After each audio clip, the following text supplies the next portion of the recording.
ద్రాక్ష తీగలో ద్రాక్ష వల్లిని అంటుకట్టుకుని ఉంటేనే అవి కాయలు కాస్తాయి.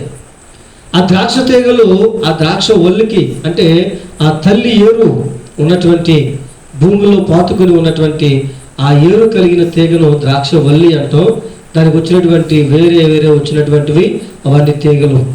అయితే ఆ ద్రాక్ష వల్లిలో ఈ తీగలు అంటుకట్టుకుని ఉంటే అవి ఉంటేనే ఫలిస్తే తప్ప ఆ తీగలు వేరైపోతే ఆ ద్రాక్ష వల్లి నుంచి తీగలు కత్తిరించేస్తే అవేమీ కాయం ఫలించవండి.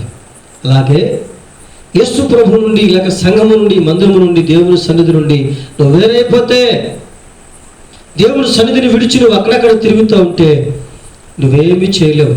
ఏం చేసినా దానికి ఆశీర్వాదాన్ని నువ్వు చూడలేవు. గొర్రె తోక ఎంత గురిసిన ఎంత ఉంటుందండి అది. ఆ గొర్రె తోక నువ్వు ఎంత గురిసినా అది బెత్తుడే ఉంటుందండి. నువ్వెంత పరిగెత్తినా, నువ్వెంత ప్రయాసపడినా, నువ్వు దేవుని సన్నిధిని విడిచిపెట్టి తిరుగుతూ ఉంటే నాకు వేరుగా ఉండి నువ్వేమీ చేయలేవు. యోహాను సువార్త 15వ అధ్యాయంలో యేసు ప్రభువారే స్వయంగా చెప్తున్నాడు. కనుక యెరూషలేమును విడిచి యెరికోకు దిగి వెళ్తా ఉన్నాడు.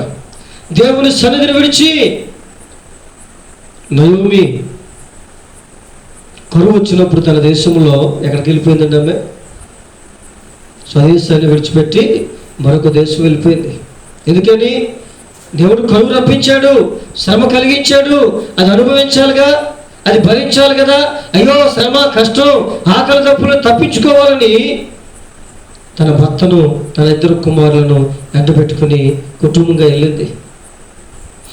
దేవుని సన్నిధిని విడిచి, దేవుని పట్టణాన్ని విడిచి ఆమె వెళ్ళింది. భర్తతో వెళ్ళింది, బిడ్డలతో వెళ్ళింది. తన భర్త